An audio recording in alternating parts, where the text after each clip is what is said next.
Hello everyone. Second episode के start में देखते हैं कि शेंयू सामने यिंग को देखता है जो उसे देखकर स्माइल कर रही थी। तो उसे समझ आ जाती है कि ये सब कुछ वही कर रही है। तो वो अपनी शर्ट उतारकर सबको अपने घाव दिखाता है और रिपोर्ट में जहाँ जहाँ स्टिचेस लगे हुए थे उसके घाव बिल्कुल वैसे ही मैच कर रहे थे। शेंयू जैंग से कहता है कि आपने मेरे फादर को ह्यूमिलेट करने के लिए ये सब किया है। तो जैंग बहुत गुस्से में गन निकाल लेता है और कहता है कि तुम मुझे बताओ कि तुम्हारी बॉडी पर एग्जैक्टली ये घाव कैसे आए। तो मिस्टर जिंग, जो देखने में बहुत कूल लग रहा था, जैंग को रोक देता है और शेंयू को उसकी शर्ट वापस पहनाता है और फिर जैंग से कहता है कि तुम और मैं सालों से एक साथ काम कर रहे हैं और हम दोनों एक दूसरे का टेम्पर जानते हैं और अगर शेंयू को कुछ हुआ तो तुम जानते हो कि यहाँ काउंटलेस लोग मरेंगे। और फिर उसके बेटे बाओची से पूछता है कि तुम इस बारे में क्या कहते हो। तो बाओची जानता था कि इनडायरेक्टली वो उसे धमकी दे रहा है। तो वो अपने फादर से कहता है कि हमें यहाँ से चलना चाहिए। शेंयू यिंग की तरफ देखता है जिसका प्लान फेल हो गया था और वो वहाँ से डिसअपॉइंट होकर चली जाती है। और फिर हम देखते हैं कि यिंग डरते डरते घर जा रही थी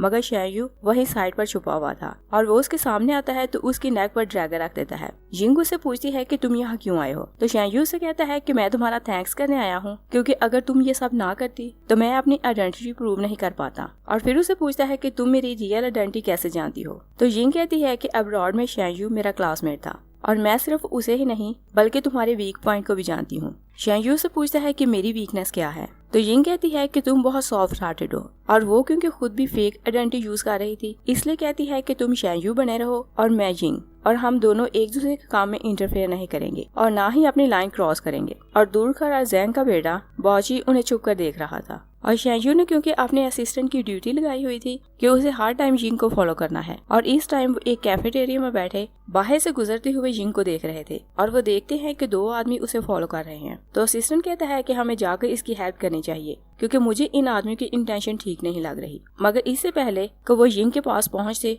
वो दोनों आदमी उसे किडनैप करके ले जाते हैं। असिस्टेंट कहता है कि मुझे लगता है कि ये काम बाओची का है। और दूसरी साइड पर हम देखते हैं कि बाओची यिंग से कहता है कि मैं मिस्टर जियांग और उसके बेटे को तो कुछ नहीं कह सकता मगर मैं तुम्हारे खूबसूरत फेस को बिगाड़ दूंगा जिसके पीछे जिंग पागल है। और वो नाइफ से जिंग का फेस डैमेज करने लगता है। तभी शॉर्ट सर्किट होता है और लाइट्स ऑफ हो जाती हैं। तो बाओची अपने आदमी से कहता है कि जाकर पता करो कि क्या हुआ है। तभी शेंयू वहाँ आता है तो बाओची उसे अकेले देखकर कहता है कि क्या तुम हम सब का मुकाबला कर सकते हो। मगर शेंयू वहाँ सबको मार गिराता है। और दूसरी साइड पर हम देखते हैं कि चेयरमैन जिंग चैरिटी का डिनर दे रहा था। एक रिपोर्टर पूछता है कि आप सिर्फ 10 सालों में ड्राइवर से चेयरमैन कैसे बन गए। तो असिस्टेंट लू बहुत गुस्से में आता है और कहता है कि तुम इस तरह के क्वेश्चन नहीं कर सकते। मगर मिस्टर जिंग आराम से रिपोर्टर से कहता है कि तुम्हें देखकर मुझे अपना यूथ याद आ गया और तुम मेरे जैसे ही टैलेंटेड हो तो तुम 10 सालों में चीफ एडिटर बन सकती हो। तो सब लोग उसे बहुत अप्रिशिएट करते हैं कि चेयरमैन ने रिपोर्टर को कुछ नहीं कहा। दूसरी साइड पे देखते हैं कि शेंयू बहुत घायल था तो वो यिंग की रस्सियां खोल देता है। यिंग उससे पूछती है कि तुमने मेरी खातिर अपनी लाइफ को रिस्क में क्यों डाला। शेंयू कहता है कि मैं बहुत सॉफ्ट हार्टेड हूँ और इसी कारण मैंने तुम्हें बचाया।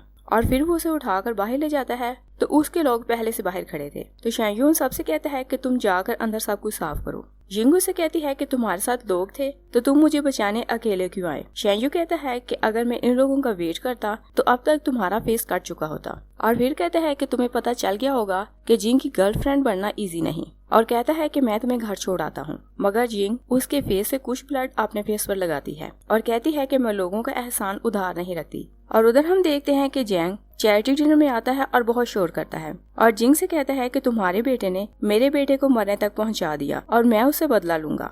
और फिर प्रेस वालों से कहता है कि आप लोग डिसाइड करें कि आप मिस्टर जिंग के साथ हैं या मेरे साथ। तभी जिंग वहाँ आती है तो जैंग से कहती है कि आप मुझे जिंदा देखकर सरप्राइज होंगे। तो जैंग कहता है कि मैंने क्या किया है। जिंग कहती है कि टैंगशेंग में सब जानते हैं कि मिस्टर जिंग मेरे साथ बहुत काइंड है और ये मेरे फ्रेंड है और आपके बेटे बाओची ने मुझे किडनैप किया मगर शेंयू ने वहाँ आकर मुझे बचा लिया। जैंग कहता है कि जिंग तुम्हारी बातों को ट्रस्ट नहीं करेगा क्योंकि हम सब जानते हैं कि तुम झूठ बोल रही हो। तो जिंग उसे अपने सारे स्क्रैच दिखाती है तो मिस्टर जिंग जल्दी से उसके जख्मों पर अपना कोट डाल देता है और प्रेस से कहता है कि मैं यिंग से शादी कर रहा हूँ। तो जैंग गुस्से में वहाँ से चला जाता है और इस बार दूर खड़ा शेंयू यिंग को वेल डन कहता है। और फिर हम देखते हैं कि शेंयू और यिंग दोनों मेकअप रूम में जाते हैं तो यिंग के घाव क्योंकि आर्टिफिशियल थे तो वो उन्हें साफ करने लगती है। शेंयू से कहता है कि तुम जीत गई हो मगर यिंग कहती है कि ये अभी हम नहीं कह सकते कि मैं जीती हूँ या नहीं। शेंयू वहाँ से जाने लगता है कि एक बार फिर जैंग वहाँ आता है और वो उस पर गन पॉइंट कर लेता है। जिंग उस पर एक पाउडर फेंकती है तो उसे डिस्ट्रैक्ट कर देती है। तभी शेंयू भी अपनी गन निकाल लेता है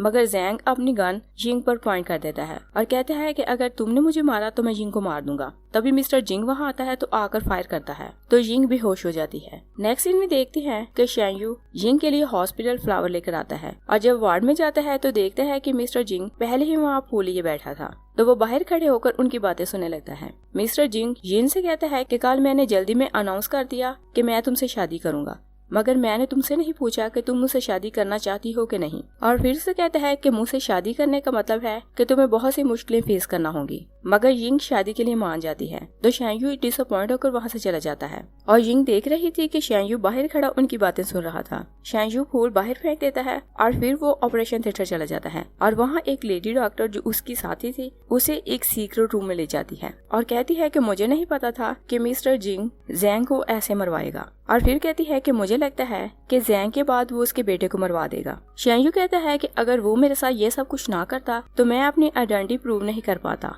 और ये वही डॉक्टर है जो शेंग-यू को उसकी बॉडी पर कट और स्टिचेस लगाने में हेल्प करती है ताकि वो प्रूव कर सकें कि वो रियल शेंग-यू है। नेक्स्ट सीन में देखते हैं कि यिंग अपने घर आती है तो वो अपने पास को याद करती है और यहाँ से हमें पता चलता है कि यांगशेंग कंपनी पास में यिंग की फैमिली की थी और जैंग ने उसके पेरेंट्स को शिप एक्सीडेंट में मारकर कंपनी खुद हथिया ली थी और अब वो जिंग से शादी करके अपना बिजनेस वापस लेना चाहती थी और वो इस बात पर बहुत सेटिस्फाई थी कि उसका एक दुश्मन जैंग मार गया। और फिर कहती है कि मेरी बाकी दुश्मनों को भी इसी तरह मारकर कीमत चुकानी पड़ेगी। नेक्स्ट सीन में मिस्टर जिंग की लीगल वाइफ वैनी को देखते हैं और वो न्यूज़पेपर में पढ़ती है कि मिस्टर जिंग एक सिंगर से शादी कर रहा है तो वो ये न्यूज़ सुनकर बहुत अपसेट हो जाती है और कहती है कि मिस्टर जिंग किसी सिंगर से शादी कैसे कर सकता है। और ये मिस्टर जिंग की सेकंड वाइफ और डू इंडस्ट्री के प्रेसिडेंट की नीस थी। दूसरी साइड पर देखते हैं कि असिस्टेंट लू मिस्टर जिंग को उस रिपोर्टर की कटी हुई टांग लाकर देता है जिसने उसे डिनर में क्वेश्चन पूछा था कि आप 10 साल में ड्राइवर से चेयरमैन कैसे बन गए। और यहाँ से हमें पता चलता है कि बहुत कूल दिखने वाला जिंग एक्चुअली बहुत क्रूअल था।